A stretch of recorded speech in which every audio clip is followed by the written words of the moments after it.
Kumpleto na ang semifinal cast ng PBA Season 50 Commissioner's Cup matapos ang matitinding bakbakan sa quarterfinals nitong nakaraang linggo.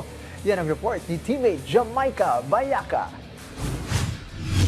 Matapos ang makapigil hiningang mga laban sa playoffs nitong nakaraang linggo, hindi na magpapahinga ang mga top 4 teams para sa matinding bakbakan sa PBA Season 50 Commissioner's Cup semifinals. Magtutuos ang Meralco Ball sa TNT Tropang 5G matapos makuha ang kanilang pwesto sa semi sa pamamagitan ng magkakahiwalay na knockout games sa Inares Center sa Antipolo City. Tinapat ng Meralco ang Magnolia Hotshot sa isang overtime thriller, habang pinatumba naman ng TNT ang top-seeded NLEX Road Warriors upang ituloy ang kanilang title defense.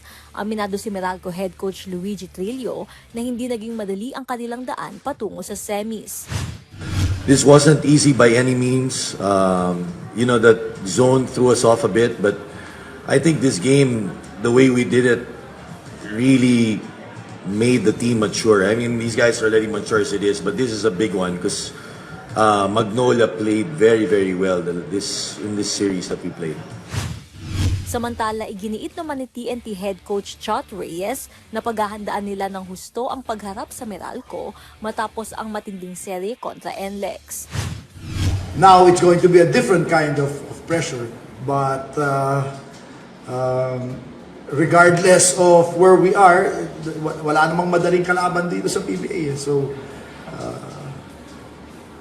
the important thing is to make sure that we are emotionally, mentally, as well as physically rested and ready for a tough Meralco team. Sa kabilang bracket, nakuha naman ng Rain or Shine Elasto Painters ang unang ticket patungong semis matapos patalsikin ng champion team na San Miguel Beermen sa quarterfinals nitong Biyernes. Makakaharap ng Ross ang Barangay Ginebra San Miguel sa serye. Aminado naman si Ginebra head coach Tim Cone, hindi dapat maliitin ng Rain or Shine at hanga ito sa ipinakikitang tibay ng koponan. I just know how hard it is to go up against Yangel and his teams. They play the game extremely hard. They play the game extremely fast, and they compete all the time, and they can wear you down in a 7-game series because of their deep bench and who they go to. So there's a lot of concerns going in against a team like that. Nakatakdang magsimula ang best of 7 semifinal series sa May 20 sa Inares Center sa Antipolo City.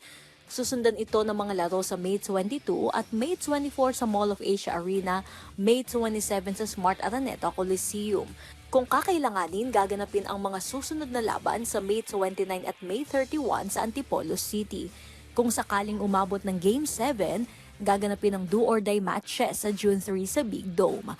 Jamaica Bayaka para sa Atletang Pilipino, para sa Bagong Pilipinas.